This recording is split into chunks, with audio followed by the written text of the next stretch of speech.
the Edmonton Oilers are in the heart of the hockey universe tonight, down in the 6 as they get set for a matchup with the Toronto Maple Leafs. This many, shout out, a matchup that puts asses in seats no matter what every single time, but there's a little extra intrigue tonight, as I don't know if you heard, the Edmonton Oilers struck a couple of deals yesterday, acquiring Tristan Jarry from the Pittsburgh Penguins and Spencer Stastney from the Nashville Predators. In the Christmas spirit, we got 2 new gifts to play with this evening as we get set for a good one. Oilers, Leafs, Oilers. A lot of storylines, a lot to talk about. But hello and welcome to Pregaming with Bordzy, presented by Bet365. Download the app today. 19 plus, whatever the moment. It's never ordinary at Bet365. This evening, I'm doing an ONE back-to-back. I got Tyler Yaremchuk for the first half. I got Liam Horriban for the post game. Now, Tyler, there was a deal, but I guess we kind of are both breaking it right now. I was supposed to dress up like Santa Claus. Yeah. I did bring the gear. You possibly were going to dress up like an elf, but Tyler's a guy who does pay his debts, and I agree with your stance on not paying up this one for this specific It was bet. never a part of the agreement. The agreement was the loser of the golf tournament between myself and Jay got to pick the other person's outfit for our first party at Greta. And this is kind of the first big one where everyone from the company is going to be here. And there was no part of it that said I had to buy it. So whatever Jay brings tonight, I'll wear it. I have a funny feeling Jay won't bring anything. There's no way he's bringing anything. I did bring the Santa costume, so if we need to. We've also got the Oil Knight down here. Still missing his helmet, but he replaced it with a beautiful Santa hat. It's obviously our Christmas party down here for the nation's citizens. The festive face-off. Come on down. It's, well, I guess, a sold-out event right now from what we've been told by the Greta staff. Every single table is reserved, and this place is Christmased up, dude. There's wreaths. There's Christmas trees. There's now VLTs down here at Greta as well. You saw Tyler's eyes light up the moment I said that.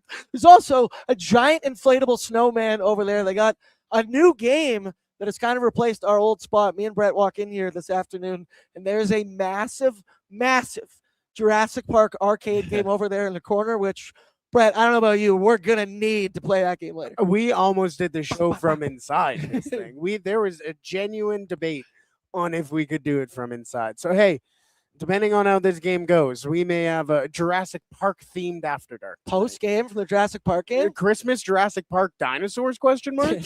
So many stories. There's so many things going on. Also, the football game does work. We checked in on it earlier.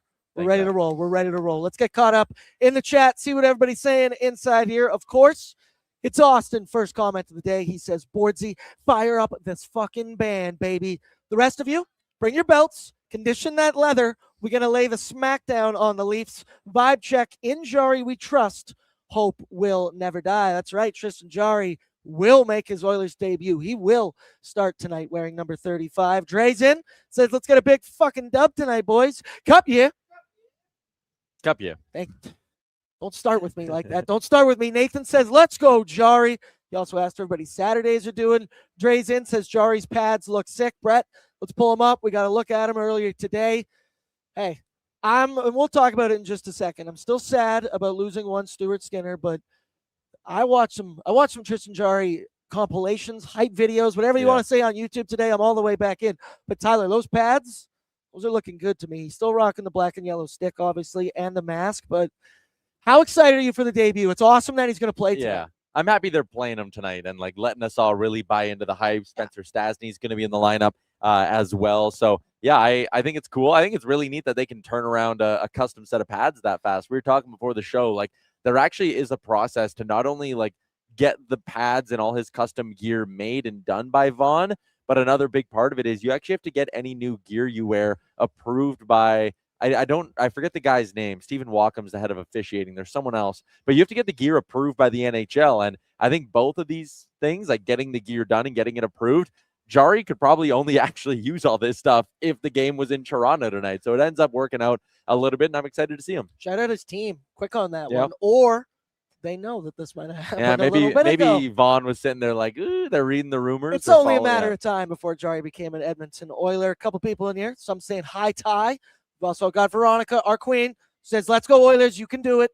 Give me your greatest Rob Schneider impression. You can do it. Number one fan always says, let's beat the Leaves. Northside Norm, Mary Beltmas, and a happy Cup year. He gave you an excellent Christmas present the other day. He did. That was cool. And I wore a belt today too. So if I need to pull that out later, I will absolutely do it. You hear that, Nick Alberga? You hear that, buddy? But it's going to be a good one down here at Greta, one of our many events that we've got coming up over the next little bit. Obviously, Brett and I live down at Dogpatch. It's nice to get back here into Greta. It's been a minute since we've been here. They got some specials.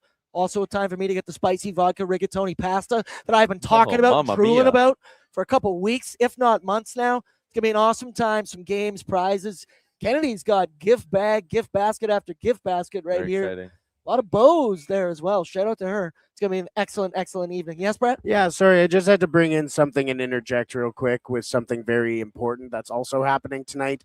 Austin put it in his comment. SmackDown. I see what it is.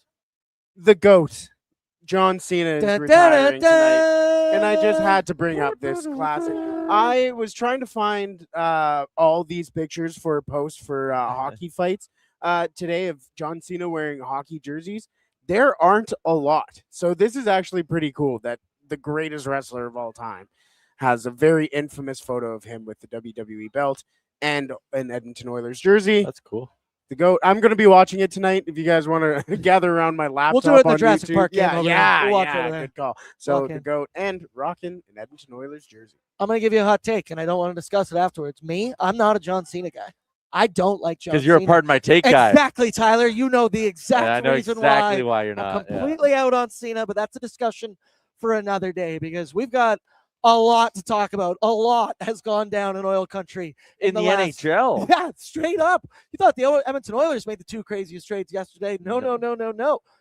Bill Guerin comes in and just drops that mic. Did you hear he made the Insane. trade while making meatballs? That is crazy. He gave an interview. He said he had his gloves on, was making meatballs, had to take off his gloves, lock in a quick Quinn Hughes trade, get back to the meatballs. It goes to show, and I know we're going to get into it later on, but like these things are truly such a slow burn, right? Like you even go to the Oilers trade for Jarry. It's not like Stan Bowman woke up Friday morning and was like, I think I'm going to trade Stuart Skinner. Right and early, too. And then just like called Pittsburgh and was like, here's what I'm going to off. Like these things take time. We had heard about the Jarry stuff going back almost 2.5 weeks, that there was legitimate interest there. And with with Hughes and the Wild one, I give both sides credit for keeping it under wraps because we didn't hear anything about that. Like Minnesota was not a team that was getting talked about at all in the media. And again, like Guerin would have thrown that offer together probably 2-3 days ago. Sitting making meatballs. What does old Jimmy Rutherford want? I wonder if I'm about to acquire a Norris caliber defenseman. Crazy. Unbelievable move for the Minnesota Wild. They locked up Kirill Kaprizov this past summer. Now they got Quinn Hughes for this year and next. Hopefully they can lock him down. Young talent Brock Faber. Two excellent goaltenders over there in Minnesota. That team's starting to scare the shit out of me. But the Edmonton Oilers trades yesterday. It happened bright and early. I actually started my day. My alarm goes off at 8 a.m. I look over at my phone. I've missed calls from Tyler Yaremchuk. I have a million text messages in the Oilers Nation group chat. I absolutely panicked to start my day yesterday morning. We go live. We find out the details. Brett, pull it up. The trade yesterday. The Oilers acquired Tristan Jarry and Sam Poulin from the Penguins for one Stuart Skinner, the local boy, and the other local boy, my favorite guy, in one Brett Kulak. And then a second-round pick in 2029. We've obviously had 24 hours to now sit on this trade. And I'm curious for the chat as well. Play along. How do you guys feel today? Do you feel different than you did yesterday? Because I'll be real, yesterday I was not a big fan of this trade. I initially felt it to be a possible lateral move for a more expensive goaltender who's locked in for a longer time, who is 14 games removed this season from being a waiver guy last year. You remember the Pittsburgh Penguins, it was a contract so bad, the Penguins didn't want him. Nobody in the NHL wanted Tristan Jarry, and here we are, the Oilers make the deal. The most shocking part to me, Tyler, was no salary retention from the Oilers. I thought that would have been a deal breaker, and leading up to this trade, we had heard that Stuart Skinner wasn't involved in the deal, or at least there was a possibility. The Oilers were trying to do it without having to involve him. Yeah, that was the duo that I was looking forward to. And then you sit there yesterday morning. I'm shocked. I'm in a panic mode. And I go, wait, Calvin Pickard's the guy that's sticking around, and Calvin Pickard's the guy that's going to continue to get a run here for the Edmonton Oilers. I'm curious your thoughts yesterday, obviously.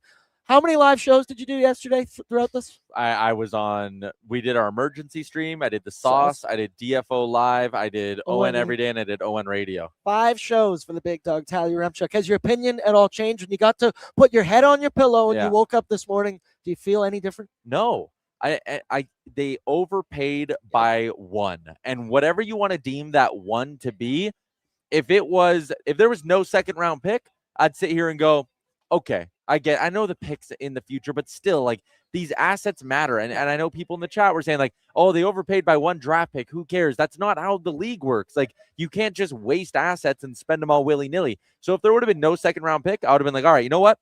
It's a good trade. I would have felt better about it. I still would have been nervous, but still, if they would have gotten 50% retention and Skinner was still here and it's a Jarry, I would have been singing Stan Bowman's praises. But the Oilers just simply, I think, made too many concessions.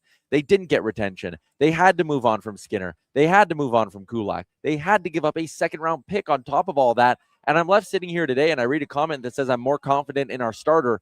And absolutely, I am more confident in Tristan Jarry than I am in Stuart Skinner. I think Tristan Jarry is a better goalie than Stuart Skinner. But let's look at all the risk that comes along with this. If Spencer Stastney is not Brett Kulak, which he in all likelihood will not be, especially this year, and if you're acquiring Tristan Jarry, you're very clearly trying to win a Stanley Cup this year, that's a risk. Moving the second-round pick, that's a risk. If Jarry comes here, crumbles under the pressure, isn't the goalie you thought he would, can't play an Edmonton system, you are attached to him on an albatross, unmovable $5.3 million contract. You took on all of this risk at a point when Stuart Skinner was starting to play well. You didn't need to make this trade today. Oh. You could have made this trade a month from now, and it probably still would have worked out, and you could have given Skinner some more time. So there's a lot of reasons why I'm not a big fan of it, even though, and I keep wanting to add this, I like Tristan Jarry. I like the upgrade. I do believe in Tristan Jarry. You look at, once again, he had a horrible season last year. It all fell apart. He gets sent down to the AHL and everything, but he has rebounded very well this season. And for much of his career, he's 30 years young, 1995, are also confirmed in an interview today, does live in Sherwood Park. Shout out my boy. Yeah. Also, he's a Sal Sabre. Not great about that. That's rival high schools. But the thing for the Stu trade was we had heard all of these rumblings, weeks ago, and I felt, hey, if at that time Stan Bowman pulled the trigger, I understood because they were bleeding points in the standings. They were reeling. They weren't getting the stops they needed. But over this last 2-week stretch, shockingly enough, it's the age-old question with the Oilers. Is it bad goaltending or bad defense? But we saw the Oilers defend better in front. Shockingly enough, the goaltending has improved over this last little bit. It feels like a trade that was locked in 2 weeks ago and we just had to wait, and then it goes through, which, I don't know, it's some weird timing. Let's see how the people feel inside here as well. I saw Lance had one. He said, is it an Oilers trade if we are pissed? The thing I mentioned to you yesterday was that for most times when your team makes a trade, optimism and positivity takes over everything. But there was a lot of pessimism yesterday in all the chats and a lot of people questioning Stan Bowman on the move. Knockout Panda, Skinner was playing well. No need to make a move at the time. Then Westside Shane, Skinner probably had to go. But yeah, I don't think Jarry is the guy. I hate to say it. Well, the thing is, he better be the guy because the Oilers have now locked him and Connor McDavid in together. Their contracts will expire. So you're in this one for a full 5.375, obviously, for the next 2.5 years here of one Tristan Jarry. Brett, I'm curious, you as well. You've been here every step of the way. You're a Stu guy like I have. We'll get into how much we love and appreciate Stu and how I wish him well. But Bert, what was your takeaway? You excited for Jarry? I'm excited for Jarry. I think that was the first thing that I said to you was I'm excited to see Jarry as an Oiler tonight. And I think it's also just there's something about acquiring a new goaltender. You get to see a new toy. Yeah, exactly. But it's different when you get like a defenseman or whatever. Every time they're on the ice, you're like, oh, there they are. But now you get the goaltender and you get to see it's a full 60 of the goalie. So I'm excited to see it. It is an overpay. I agree it's an overpay. But if some of the stuff that both goaltenders were kind of ready for a move, if somebody said something of, okay, yes, I do want to move on or something like that, then that's fine. But then neither of those teams really have the leverage, so why overpay anyways? So and to follow up on the idea, and I know Gazzola was reporting that like Skinner asked for a trade, and I think I think a little bit of that's getting taken out of context. Like my understanding on it is I don't think Stuart Skinner went to the Edmonton Oilers and said, trade me. I think he went to the Edmonton Oilers, or the two sides had a mutual understanding that, hey, if there's an opportunity for us to get a fresh start at some point this year, we're both okay with it. I don't think this was a situation where Stuart Skinner slammed his fist on the table and said, I don't want to be an Oiler. I just think both sides recognized that it was getting relatively toxic, both inside and outside the organization. Yeah, I think the timing was just strange with it all. I really do think time will tell. And yes, again, I think the Oilers overpaid, but I had the it felt like the hero tweet where I kind of quoted Tyler from last year, where it's, I know that the Oilers overpaid in this trade, but would you rather win a Stanley Cup in June or a press conference in December? Only time will answer that. And question. If Jarry gives them 909 in the playoffs, then no one's going to give a shit. They're probably going to win the cup if you're getting that. Exactly. So, and no one knows. Goalies also, like, they're voodoo. They're voodoo. Right? Like, what are we going to do? Sit here and pretend like we know exactly how Tristan Jarry's going to play in the playoffs? But that's where some of my hesitancy comes, is because you're trading a voodoo guy in Stuart Skinner with other assets, Kulak in a second, for a fellow voodoo guy who 14 games ago was playing in the AHL and nobody wanted him. But damn it, he looks good this year, Tristan Jarry. I've been crushing the tape the last 24 hours. Let me tell you, I'm buying the hype. Also a fellow Shirt Park guy. Somebody in the chat also said Salisbury Sabres. That is Salisbury Comp Sabres. You don't get it. You're not a Shirt Park guy. There's a big rivalry going on there. But Tristan Jarry, he is the guy now. He flew into Toronto late last night at the Four Seasons Hotel. I saw that, recognized that. He came in with also Stastney as well, and then Jarry expected to get the start tonight. He's got the new pads. He's going to wear number 35, and this morning he did catch up with the media, and he discussed to them about the opportunity that he now has with the Edmonton Oilers. He doesn't take it lightly. Brett, let's take a listen. I think, obviously, yesterday, I found out yesterday morning, so from there it was just kind of a whirlwind, kind of just a lot of emotions, playing in Pittsburgh for a long time. I'm very grateful for my time there. It was unbelievable. I couldn't have asked for anything better, but just being able to hear that it was to the Oilers, it's very exciting. They obviously have a very good opportunity here, and to be a part of that, it's going to be special. It's cool. It's an opportunity, and I'm fully embracing it. I think it's going to be a fun challenge. I think being able to obviously be at the pinnacle of sports, and that's where you always want to be, to have that opportunity to be on this team and to be able to do that, it's going to be special. So there you heard it from him. He knows the opportunity that he has in front of him with these Oilers. It's cup or bust in oil country right now. I see some other people talking in the chat saying LB and Jarry duo. I know you had a tweet about it yesterday. Did he score a goalie goal? He scored a goalie goal in one of his first American Damn it, League I'm in. Also, Tristan Jarry, it's whirlwind. Yeah, he said whirlwind. Whirlwind. And other ones that you might get confused on, Tristan, I'm here to help you out. Welcome to Edmonton. It's nip in the bud, not butt. It's a gardening reference. So if you need help with any of these other sort of sayings, I'm here for you. You're a married man now. Yeah. You got this. Yeah. No, it's because I also have to correct Amber on those all the time. But Laurent Brossoit is a really, really interesting case. He hasn't played hockey in about 18 months. He was having lower body issues, and they thought they'd corrected it with one surgery. He was trying to rehab and come back. It turns out he didn't really correct it with the surgery, and then they found something called a cam lesion that was wearing down all the cartilage on his hip. They finally figured out that was causing him all of his issues. He had surgery to repair that, and now he's back and ready to go. He's playing conditioning games down in the American League. He scored a goal yesterday in the American Hockey League. I think it was just his second game back in 18 months as well. He's got a .900 save percentage in 3 games, this year with the Rockford IceHogs. He's 2-1. This is a guy who Chicago, they don't have a need for Laurent Brossoit. He's making $3.3 million for the rest of the season. They have Arvid Soderblom and Spencer Knight on the NHL team, both under the age of 26 years old. When Brossoit is ready to come back from his conditioning stint, which I think he maybe has a week left in it, Chicago can either keep 3 goalies or they're going to have to waive Laurent Brossoit.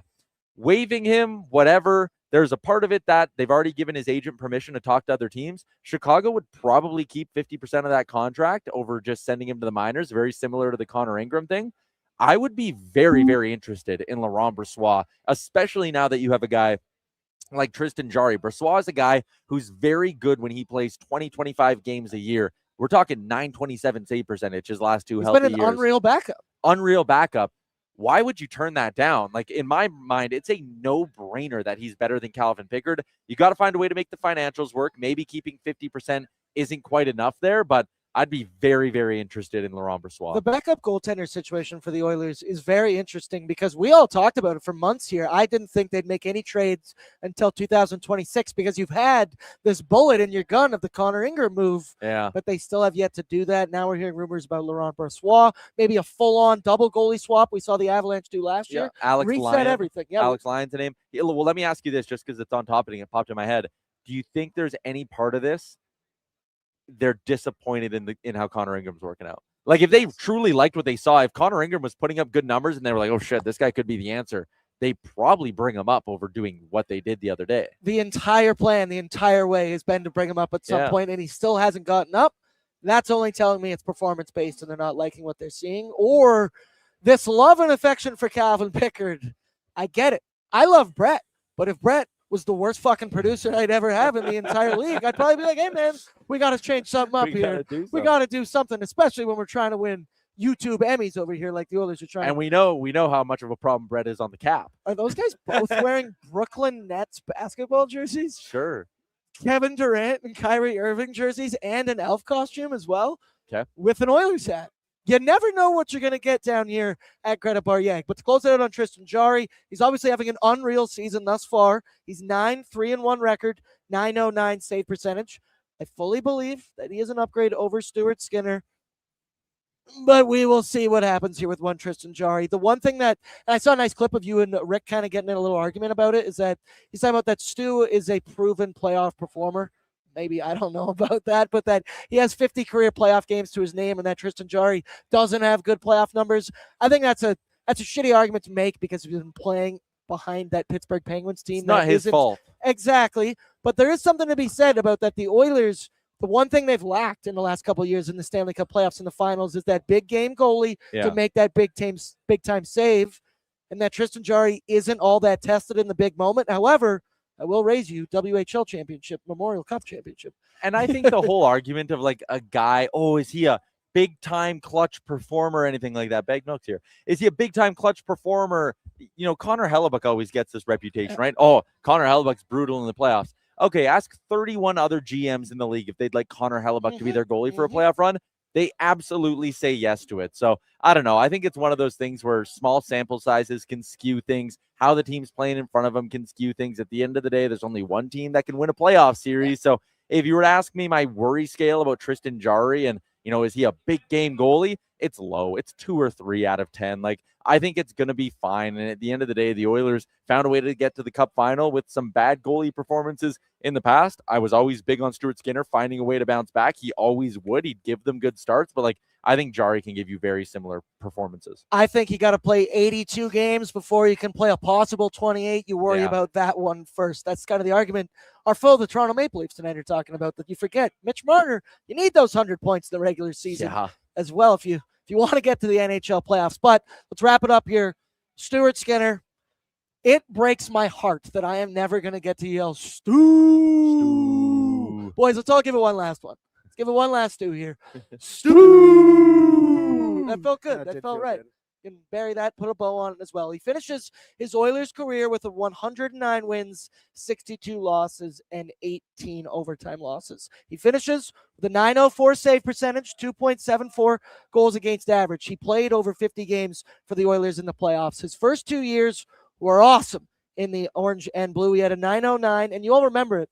The thing that I hated most about Stuart Skinner getting the bad rap is that we were angry at this incredibly young goaltender playing in a 1A role because he never should have been in that role. It was Jack Campbell. All that Stuart Skinner hate should have been entirely directed towards one Jack Campbell because he became unplayable after signing that 5-year, $25 million deal. But we saw the last 2 seasons, there has been a sizable dip-off here for one Stuart Skinner. We've also seen him play big in the biggest moments. We've also seen him kind of fall apart in some big moments in the NHL playoffs. I do think at the end of the day, this is best for everyone, and that we kind of separate and you get a fresh start, and that he will be a UFA at the end of the season. I hope Stu could pick his next destination. I also think he should get the hell out of Western Canada and not have to deal with any of this shit ever again. Stu, I love you. I appreciate you. I'm going to miss you. He was also just like the best, dude. He would he would answer to the media after every single game. I remember there was one recently this year where he came up and he went, forwards played well, D played well, I played like ass, and I'm the reason we lost the game. And I admire that you're able to sit up there and take that. He always answered. He was good in the community. He's a young guy, and the fear is Devan Dubnyk's not going to join us today, maybe tomorrow, trying to get him on to talk about it. But it's a fear we all have. That we're going to Devan Dubnyk this thing all over again. Stuart Skinner is going to head out to a different place, and he's going to find his game. Yeah, and I mean, listen, if he does, then I think it's good on him. Good for him. It became he clear. Deserves it because he is good. Yeah, he is. And it is sad that like this story didn't have a different ending to it. Like I think back to that Game 7 in 2024, and I've really beaten this point to death. But like if the Edmonton Oilers score 3 goals in that hockey game, they win the game 3-2. They are Stanley Cup champions, and you know what we're talking about? Statues. Oh my God, those saves Skinner made in the third period, all the ones he made in that third period to keep it a 1-goal game. No one remembers those as big clutch saves. If the offense gave him support, we remember those as, oh my God, do you remember Skinner in the third period of that Game 7? Historic, legendary, all this stuff. So again, I think a lot of the times here in Edmonton, he took way too much heat for problems that weren't his. And he was a good Oiler at the end of the day. Local guy, you wanted it to be the story that this local homegrown goalie was finally the answer. It wasn't in the cards, so be it. But he still gave us 2 fucking awesome playoff runs. Hey, Stu, you're always going to be right here in my heart. Also, somebody mentions it. The Oilers play Pittsburgh soon. That's going to be emotional. They play Pittsburgh on Tuesday. Yeah. That's going to be wild. Crazy. I hope it's Jarry versus Skinner just for the entertainment value and everything that we have to go through. Also, speaking of entertainment value, got to sneak this in now. The Nation Vacation, folks, it's coming up in March of 2026, and it is going to be a good time. March 24th to the 27th. We're getting March 24th. Yeah. It's gonna be an unbelievable time. We're sitting now in the lower bowl. Last year we were upper bowl bougie boys. We were getting free booze, free food up there. This year we're moving down. But the way I always say it, the game itself for the Oilers is just an added bonus. Yeah. When you're down in Sin City, Fremont Street, Circus Stadium Swim Hotel, we're gonna be doing live shows by the pool. Brett pointed out March Madness might be going down at the very time that we are down there. Brett, you on the Rager? Yeah, no, apparently I heard that pool down at Circa is fantastic. I haven't been there yet. Apparently it was a fantastic trip last year, so I'm happy for everyone who went out on the trip. But I'm really looking forward to my first ever Nation Vacation this year. I will be there. Excited, Ty, you're coming, right? Were you not there? No, he was there. Oh, he had his flight. That's why. I was like, I'm sitting here. I'm like, is Brett really upset that he didn't go last year? I'm like, no, he was fucking there. What am I talking about? Yeah, Brett was there. Brett got on the second flight, and then he found his way there. And then, as I always point out, Brett was in a sea of broken people in that Vegas airport on departures. Brett might have been the most broken out of everybody. Now it's a pregame show. We've gone 29 minutes. We got to talk about the opponent the Oilers are taking on tonight. I mentioned it off the hop. This matchup is always electric. You only get 2 of them per season. Early one, Hockey Night in Canada. You got McDavid versus Matthews. You've got Yaremchuk versus Alberga. The rivalry that's in the Nation Network as well. It's going to be a good one tonight. I really think that the Leafs and Oilers, the similarities between these two teams have been paramount for years now. When you look at it this season, there's only 1 point that separates the 2 of them. They've both had very early season struggles, but both have found the way to tread water throughout the season. And these Maple Leafs right now, brother, they are going through it injury-wise. Their whole squad is down. They're on their 3rd string goaltender in one, Dennis Hildeby tonight. Anthony Stolar's been out for over a month. Joseph Woll nearing a return, but he's not going to be back. And then Austin Matthews had some injury things earlier. He's starting to find his game right now. Okay, he's getting it. The offense, they're still high up in goals for per game, but the power play this year is shocking to look at for the Maple Leafs. It is 31st in the NHL. The only team with the worst power play is the LA Kings, and I don't know if Mitch Marner had that much of an effect on the team last year, but maybe it did. They're still finding a way to score, but not with the man advantage. And then you go through some of their injuries on their squad this year, dude. I believe, let me go through the list. I wrote this down. They are missing 8 guys. Brandon Carlo, Chris Tanev, Dakota Mermis are all on the IR. Stolarz, Joseph Woll also on the IR. Marshall Raffi, LTIR. William Nylander and Dakota Joshua are both ill right now, so they are a game-time decision. They didn't have OEL for a bit. Now he's going to be back.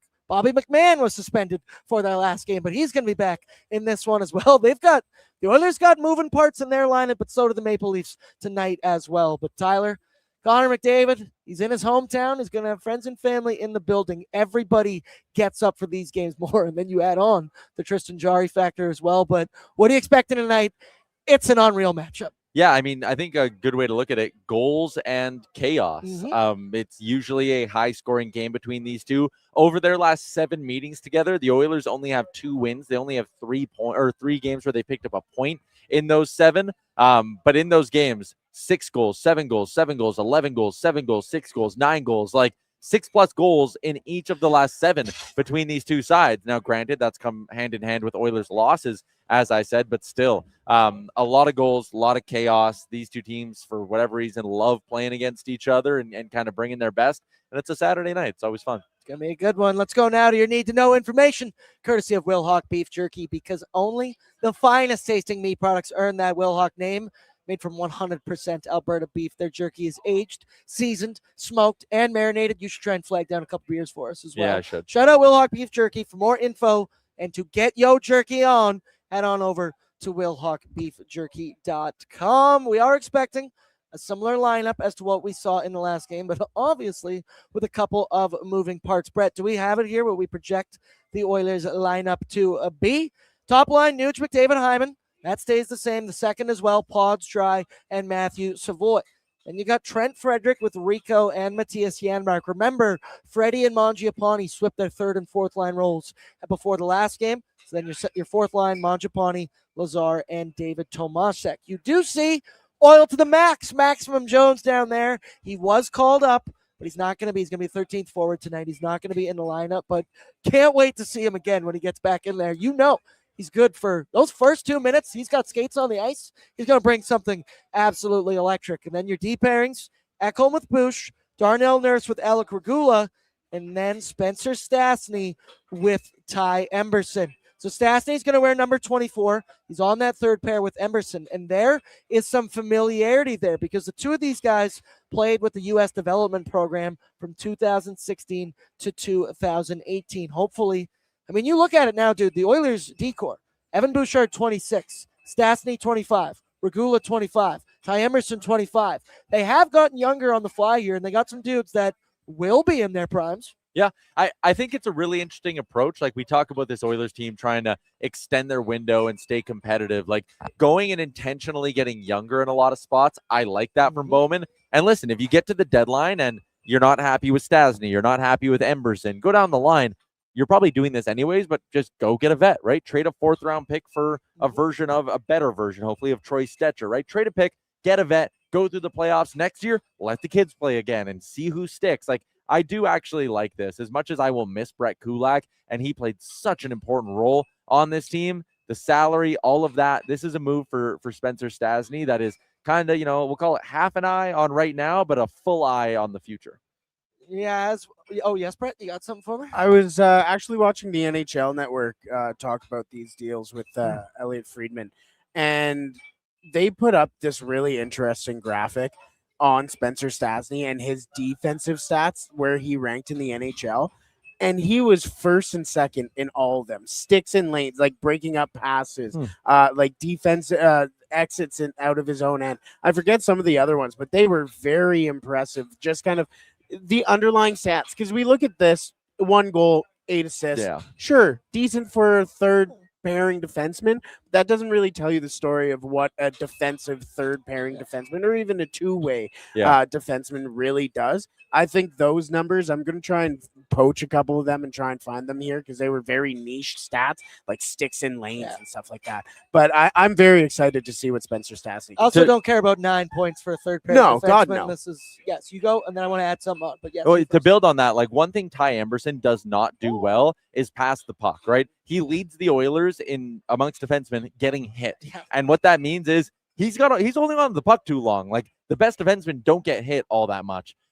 So pairing him with a guy like Stastney, I like the familiarity angle you mentioned, but a guy with Stastney who does skate well, who does get the puck off his stick quickly. Also, the Jarry edition, a goalie who loves to play the puck. He's Mike Smith 2.0 when it comes to playing the puck. I think both these acquisitions could really help a guy like Ty Emberson. I think that whole Jarry playing the puck thing gets exciting. We all know us. Oh, Oilers it's going to fans, bite him in the ass. We freak out. We panic from time to time. It's going to be a bit of a roller coaster. But to add on to that Spencer Stastney thing, so obviously I love Brett Kulak, and maybe we should just give Brett Kulak his flowers right now, because this dude, somebody asked in the chat, they said, but why did it have to be Brett Kulak? Because he's a cap casualty, and he was a UFA at the end of the season, and one of the few guys without a no movement clause. Thank you. Yes, that's number one. That's the only thing. He's one of the only guys that could have been traded in a way to make this happen. But I've appreciated Brett Kulak more than most over the last several seasons for the Edmonton Oilers. He is the ultimate Iron Man. I looked it up. 295 consecutive games played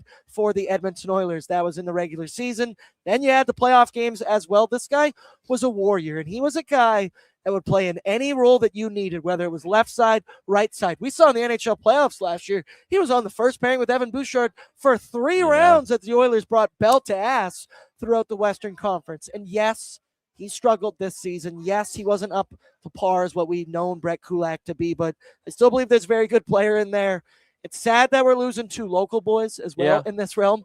There's also the joke, and I start thinking about it. So anyway, we can get Brett Kulak back at 50% retained at the NHL trade deadline, because he's a great deadline addition. That guy, teams are going to line up for him at the deadline. CBA-wise, no. I saw someone, because you can't acquire a player who you traded at 50% retained for a year. But another team could, and someone was like, oh, man, you already know Ken Holland's chomping at the bit for him, right? Like, Brett Kulak's going to be an LA King. We saw someone else say in the comments, bro, Gregor was saying he's a better skater than Kulak. That's a really interesting thing that I saw pointed out on Twitter. Brett Kulak's average skating speed over his last 3 years, 23.2, 22.8, 22.7, this year 21.4. He has slowed down a lot over the last 3 years, gone from 97th percentile to below 50th percentile. I think this is also something where, again, the Oilers knew they weren't going to sign Brett Kulak in July. So you bite the bullet, hope you don't miss him too much this year, and go get a guy in Spencer Stastney who you think can be on your team for the next 5-6 seasons. That's funny you mentioned that about that speed, because we've all had the moments over the last several years where you saw 27 coming down the side really fast, and we all went, wait a minute, was that Connor? No, that was Brett Kulak. Those moments have been few and far between.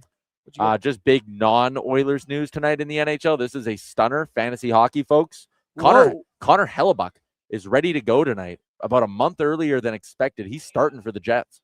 Wow, that's out of left field. Wow, I'm happy, is it ever? I'm happy we got the matchup against the Jets when we did then, and we were able to we dodged that guys. hella bullet. Now, I guess to add on to the Brett Kulak thing, Brett Kulak, I'm an avid fan. I have 2 pieces of signed memorabilia that say 2 Bordzy on them.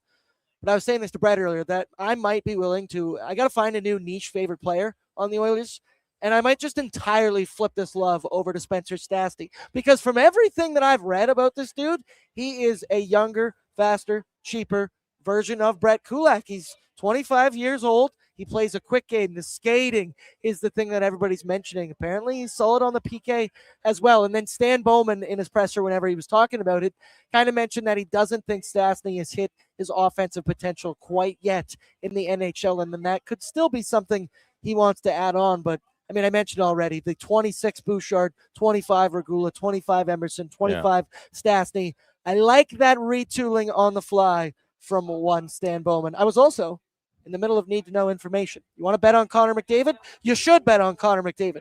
He has 12 points in his last 4 games against the Toronto Maple Leafs. 4 goals, 8 assists, 12 points. Liam Horrobin is now in the bar as well. And a sneaky bet, Matthias Ekholm, he's riding a 4-game point streak. And over his last 9 games, has 9 points. Some good value on Bet365 as well. Then Tristan Jarry, he will start tonight for the Oilers. First game in an Edmonton Oilers uniform. I miss Stu, but I will tell you, and we'll show it later, refreshing to look at a goalie comparison that has a 900 save percentage. Yeah, it's been a while since we've been talking about an Oilers goalie who's got a 900. I got a little eye on the broadcast here. There's our first look at Tristan Jarry in an Edmonton Oilers uniform in the white with the blue pads. But yeah, 909 save percentage this year. Won a hell of a lot more games than he's lost, although wins aren't really a goalie stat. But like 909 is legit. That is 12, 13 points above league average. Like that is no joke. I believe, we'll get into it here in a minute, I believe he's 9.8 goals saved above expected this season, which for reference, Stu was 6.9. Also, nice at that. For the Toronto Maple Leafs, They own a 14-11-5 record. They are currently 5th in the Atlantic Division, 2 points out of the last wildcard spot. But we all know this about the Eastern Conference. They're 2 points out of the last, and they are 3 points away from last place in the Eastern Conference. So it's a tight, mushy middle there. The Leafs, they've gone 5-3-2 in their last 10 games, and they are in the midst of a 5-game homestand. They lost in a shootout 2-1 to the Canadiens. They beat the Lightning 2-0, and then they lost 3-2 in overtime to San Jose on Thursday night. I mentioned it. Their injuries are crazy. Liam's shooting me with a fake gun over there now. Pew, pew, pew. What do you think of Jurassic Park, buddy? Pretty good. What do you think of the VLTs? There's VLTs over there. Time to get crazy down in Greta. We do love Bet365, but we also love we respect. We're like a spin or two. We respect a good I was telling VLT. Jay and BM, I'm like, our new thing is going to be rally spins. If the Oilers are down in a game, everyone, $20, $20, $20. We got to rally spins.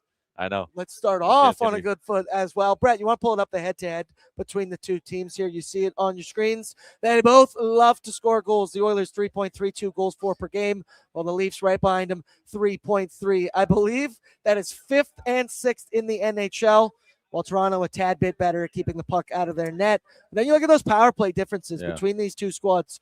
The special teams, the power play specifically, is always going to be a storyline or a key to victory for the Edmonton Oilers, but I mean, look at that hobbled Maple Leafs decor out there.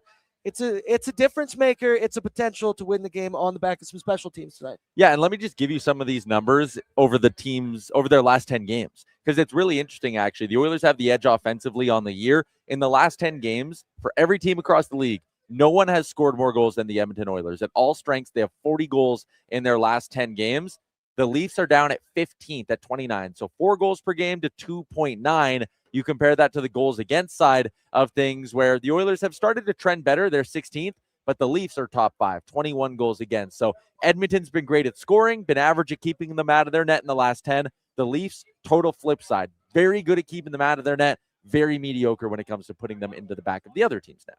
There we go. I just think we're going to get some chaos tonight. You always do in these matchups. That's why I'm so scared to bet the under, even though it makes sense. I'm looking for a Darnell fight tonight. Let's kick some ass. And then also, Dennis Hildeby is going to get the start for the Maple Leafs. 6'7", 24 years old. He's a big boy, and he's got good numbers this year, man. He's only 2-2-3. He's got a .933 save percentage so far this year. I believe this is like his 15th start in the NHL tonight, something like that. So who knows what we'll see. My storyline, all it is in this hockey game is Tristan Jarry. Like, I don't want to make it that simple, but that's all I'm looking at. What's he going to look like? How's he going to handle the pressure of being this quick of a turnaround coming into this Oilers team? Obviously, hasn't had a full practice yet or anything, just a morning skate today, seeing some pucks against him, but I am excited. Is 23.5 saves, is over 23.5 saves doable, Tyler? So it is, and I kind of like it. The Toronto Maple Leafs, though, in their last 10 games are only averaging, where are we here? 25.7. So, like, that line is set real sharp, I think. So he's got to be great. He's got to be really good. I like it. I like it, but it's not a super mega smash. It's a light. I like it. Yeah. Okay. Well, I'm probably going to super mega smash it responsibly, 19 plus as well. Of course, we do that responsibly. Bert, one more time for anyone joining us late, just pull it up. Oilers expected lineup. We'll go through it quickly. Nuge, McDavid, Hymo, and then we got Pods, Dry, Savoy, Freddie, Rico, and one Matthias Janmark. Mangiapane with Curtis Lazar and Tommy Smokes. Liam's just sitting here and staring in. He's hanging around. He's in a good mood today. He does look like he's in a good mood. Are you driving me home today? Yeah, we are. Okay, there we go. Shout out Liam. He's getting it done for me. Eckel with Bush, Nurse with Regula, Stastney with one Ty Emberson. Who's your player to watch tonight for the Oilers? Give me an anytime goal scorer right now. Anytime goal scorer. I like Vasily Bordzy. Sean Panganiban. Sean Panganiban talked to his skills coach. I don't know if you guys knew. Brett? Anytime goal scorer, I have it on Bet365. Spencer Stastney goal. I not only have a Spencer Stastney goal, I have a Spencer Stastney first goal. What is that at?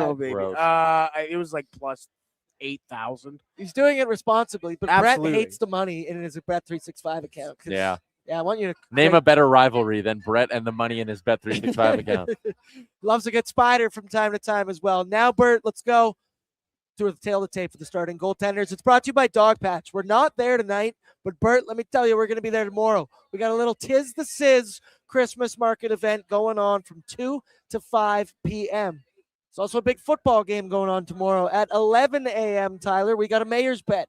Drake May, I Heart Drake May shirt for a Josh Allen jersey. I have an Air Allen t-shirt you can wear. That's actually kind of sick. That's actually kind of dope. It's real cool. That's a good shirt. But either way, we're going to be there tomorrow. Shout out the ladies of Oilers Nation for organizing this thing and getting it done. There's going to be tattoos. There's all kinds of little market stops. So there's like one, two, it's a very organized. I saw the floor plan for what they're doing for this event. And then, as I said, tattoos. Brett might get tattooed during pre-gaming once again because he's going to be upstairs. Sicko. And it's just, why? I know, right? I would never do that. Yes, Brett? It was payday today too, so I was nervous. I was hoping they were doing some. Yeah, we did. I was hoping she was going to be doing free flashes, but now I don't care. Maybe I'll just bring in a camera to the studio upstairs and have her do it right there while we're doing the show again. It's an unbelievable opportunity. Why not? Got to make lemonade when you get some lemons. Shooter McGavin's in, says, Bordzy, we going for drinks today? I don't know how many times you can ask me, dude. No, we're not going to be doing that unless coming down to Greta Bar Yag, of course, and then we can have a good party time. Brett, throw it up, the tail of the tape, because this is refreshing to look at. We still don't have the edge in goals against or save percentage, but damn it, Tyler, that looks nice. 2.66 goals against with a 909 save percentage for Jarry, and then a 2.25 for Hildeby with a 933 save percentage. So in his career against the Leafs, Tristan Jarry has plenty of experience. He's got a 6-4-0 record, 897 save percentage. Hopefully that's something that can give him some comfortability, because this one, you think of the quick turnaround, and he mentioned it in his interview this morning talking to the media that it's been a whirlwind, is I believe what he said. It's a whirlwind, Tristan. Come on, we'll work Jars. on that, but he's flown in late last night. He had a morning skate this morning. Obviously, he played recently against the Montreal Canadiens on Thursday night, I do believe it was. Confidence level and joy that he's going to show up tonight, because this Leafs team, once again, they can score goals. They can also not score goals. You never know what you're going to get. But when I see Matthews, when I see some of these names out there, I get a little nervous for Jarry's debut. Yeah, a little bit. Again, I think a lot of it, and this goes back to even the Skinner conversation, like, hey, how's the team going to play in front of the goalie, right? Like, if the Oilers play well in front of Jarry, Tristan Jarry is going to look good in his debut. So, again, I worried, sure. Did we get word on if Nylander is playing tonight? Let's check right now. Yeah, actually. So, sounds like Nylander is playing tonight. Okay. William Nylander, illness, will play tonight. Dakota Joshua, who is battling illness, is out. Bobby McMahon returns from his one-game suspension, and Matthias Michelli also returns to the lineup. Oliver Ekman-Larsson, I believe, also in the lineup as well. That's all I got for right now. Okay, but I believe earlier today I saw from one Elliot. He let us know about that. Brett, remember OEL's 1,000th game in the NHL? It was what electric, a cool brother. moment. Dennis Hildeby, he's the other starter tonight for the Leafs. Because, man, shout out him and his ability to bounce back here for the Leafs, because they are down 2 starters. Anthony Stolarz, he's been out now for over a month with a lower body injury. Joseph Woll, he got banged up. He's had really good numbers this year. And here they are on their third-string goaltender, who has a 933 save percentage. It makes no sense. Can we have one of those guys if you want to toss him around? Just bring him up from the American League, instantly elite. That'd be nice. Fuck, why does that happen to That'd other be teams nice. but not? We see Brandon Bussy's fucking setting He's records so now. good. Why can't this happen But to the I always Oilers? believed in him. You've always been a Bussy guy. I've always been. Have you ever seen him Bust play down. an actual game? No. Yeah, exactly. I hadn't either, but from everything I see in the stats, looks like an excellent player. Dennis Hildeby, he'll test his luck tonight against the Edmonton Oilers. This will be his, I think it's his 15th career start, but either way, his last 6 games, he's not dipped below a 900 save percentage. So Hildeby is finding his game. Should be difficult for the Oilers, and I like Connor McDavid to snipe on that boy tonight. Let's go now. The away lineup, the Toronto Maple Leafs lineup, brought to you by the Jasper Pond Hockey Tournament coming up in January of 2026. Tyler, you're going to be down there. I've yet to actually go to any of these before. It looks like, you've said it before, I've heard it. It makes me envious and jealous every time. It rivals Nation Vacation. Yeah, it's so much fun. One of my favorite weekends of the year. You're out on Lake Mildred. You're looking around at the mountains, just playing some pond hockey with the boys. A lot of fun. If people want to put in a team, nationgear.ca, I promise you have the Yaremchuk guarantee that you will not regret it. Stamps. Also, Nixon says 50 likes and Bordzy undoes a button. 60 likes, I'll undo 2 buttons. And they're on, and they're on. And then Liam Orban's in and says drip by drip. Yes, drip by drip, the oil pushes over the edge. Whatever, Whatever the fuck he said. That was unbelievable moment from Liam Horban in the past. Bert, pulling up the expected lineup tonight for the Toronto Maple Leafs. Or I don't. Yeah, we got it there. Okay, perfect. Thank you, Matthew Nyes with Austin Matthews and one Max Domi. So this is still from their last Okay. game. There hasn't been an update yet as to what their lines are. Okay, so we know that Dakota Joshua, though, we expect to be out this evening. He's on the third line. Shocking when I looked earlier this week. I'm always checking in on the Maple There Leafs, you trying go. to see what's going down. There we go. Nyes, Matthews, Domi. Then we got the second line, Bobby McMahon with John Tavares and William Nylander. So he moves up from the third to the second. Your third line, Nick Robertson with Nicholas Roy. Nick Roy, sorry. And then Callie Yarncroke, Steven Lorentz with Scott Lawton and Easton Cowan. Scott Lawton starting to find his way back with this team again, starting to find his role. And then your deep pairings, Morgan Riley with Oliver Ekman-Larsson, Jake McCabe with an old friend in one Troy Stetcher, and then Simon Benoit with Henry Thrun. I once did a shot with Henry Thrun in Vegas. Really? Yeah, I did. What kind of shot? I was hanging out with our friend Johnny Lazarus, who knew him.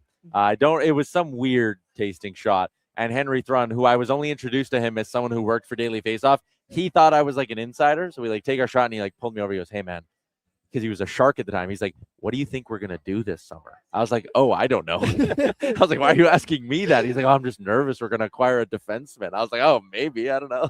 Well, that's awesome. So there's That's a random hilarious. story about Henry Thrun. Shout out Henry Thrun. I also know he can put him back. He can Yeah. party in Vegas. Any friend of Johnny Lazarus is a friend of ours here as well. But I want to mention the Troy Stetcher thing.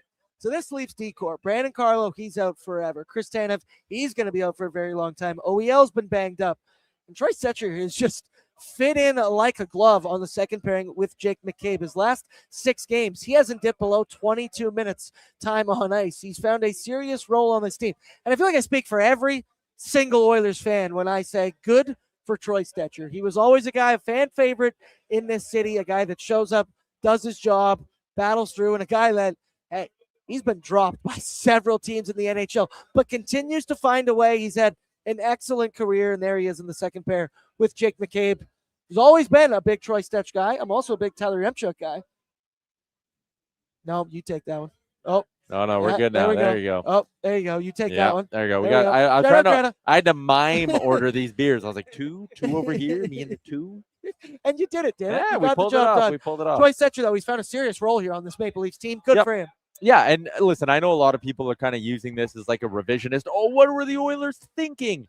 You didn't want to waive Emberson. You didn't want to waive Regula. Again, this is a team that's trying to get their blue line, getting their whole roster a little bit younger on the fly.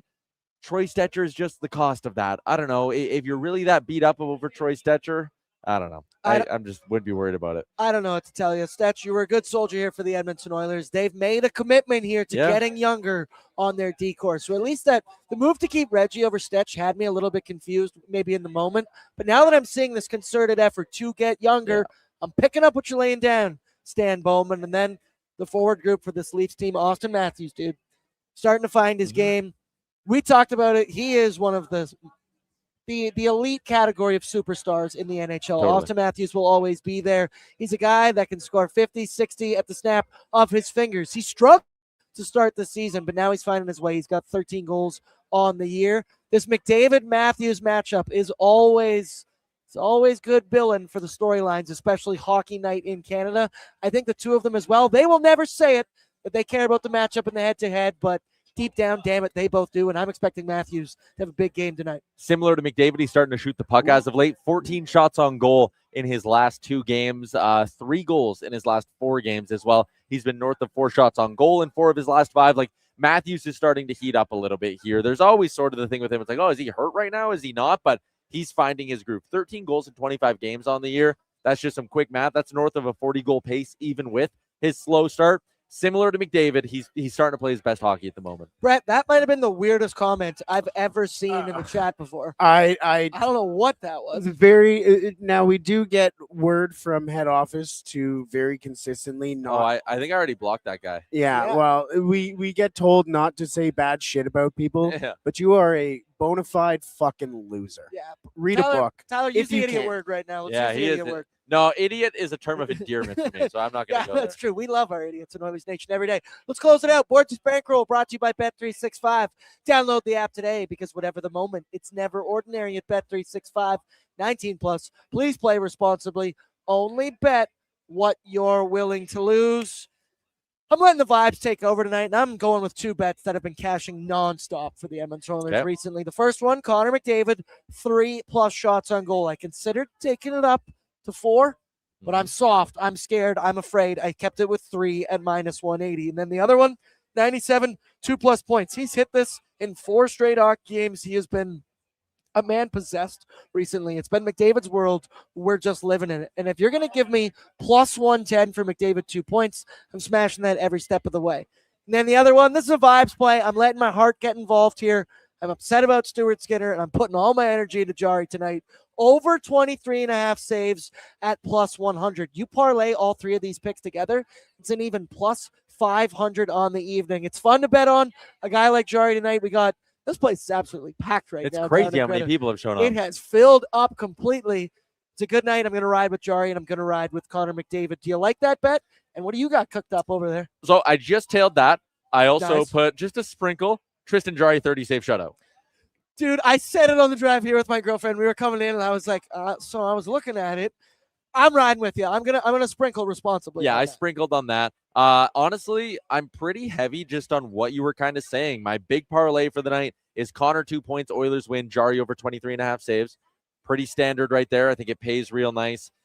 Did a couple with like McDavid and Matthews, both shot totals juiced up because they've been ripping the puck so much. And you know Connor's going to be fired up tonight for this game. So a couple of juiced up shot totals for Connor and Matthews. And then I'm back in Jarry. You got to back your boy tonight. Bert, you're just riding with Spencer Stastney tonight? No, actually, I'm not. I have 2 spiders. One is I'm calling it my long shot one just because. Had a couple cents as left. Opposed to the safe spider you also bet. Exactly. Yeah, of course. So my safe spider is Connor 2+ points, Leon 2+ points, Connor 1+ shot, Zach Hyman 2+ shots, Darnell 1 block shot, and I'm following that Jarry 23.5 saves over. Then my crazy one, just because I wanted to, something fun. Where did it go? Right here. You have McDavid 1 shot at -4. Brother. Yeah, why not? I told you it's my safe one, right? People are taking my. There's so much going on. Liam's typing now. on the computer. Bouchard being a menace. Kennedy's helping you out, holding your beers. Bouchard 1+ point, Hyman 1+ point, McDavid 2+ points, McDavid 5+ shots on goal, Draisaitl 3+ shots on goal, Darnell Nurse 1+ shot on goal, Spencer Stastney to score a goal, Edmonton money line, and Jarry over 23. And if it hits, Brett buys a new phone case. Brett buys a new phone. I always get Amber to predict first goal score of the game. I'll yeah. get her. Amber, who's scoring first tonight? Hyman. Okay, Zach she Hyman. says Hyman. All right, lock that in. Sure. Lock that in. Gotta Finally, bet let's go, boys. Score predictions. Anytime goal scorers. We got Patrick Puff and his girlfriend as well. Oh, she's here. Greta's an unbelievable vibe tonight. It's going to be a good one. I think there's another Christmas party going on at some point. We're going to have worlds colliding this evening. Tyler, score prediction, anytime goal scorer. 5-3 Oilers win. And On the Oilers. Radio Network. Podkolzin and McDavid scores twice. Oh, I like that. Brett, what about we you? going like this? You know what Tristan Jarry's going to be doing? Tristan Jarry's going to be like, fuck this tonight. Okay, he is. I'll go 6-2 Oil because why not? And I think we have a goaltender that'll keep us below 3 goals in this game. And, Spencer Stastney, why not? Let's go, brother. Let's ride, brother. We got to find out nicknames for these new guys as well. We got to find something out for Jarry. Riders here. We'll discuss that as well. Also, subscribe to the Sausage YouTube channel. I'm going 5-2 for the Edmonton Oilers. Old reliable Leon Draisaitl. I think that's the first time I've mentioned his name on this show. There's been a lot going on in the last 24 hours for the Oilers, and there's a lot going on tonight. Our festive face-off Christmas party going down here at Greta Bar. We will be live for Oilersnation After Dark right here from the dance floor at the conclusion of the hockey game. Me, Liam Horrobin, and Brett, producer Brett behind the scenes. Tyler, those VOTs be calling my name right now. I'll tell you that. The football game, the Jurassic Park game, he's just scratching away. I love you all in the chat. Throw down your courtesy like on the way out. Make sure you are subscribed to the ON YouTube, and we will talk in a little bit. Good luck on the Bet365 Battlegrounds. And good luck to Tristan Jarry as we begin the Jarry era. Love you all. Appreciate you all. Let's talk in a bit.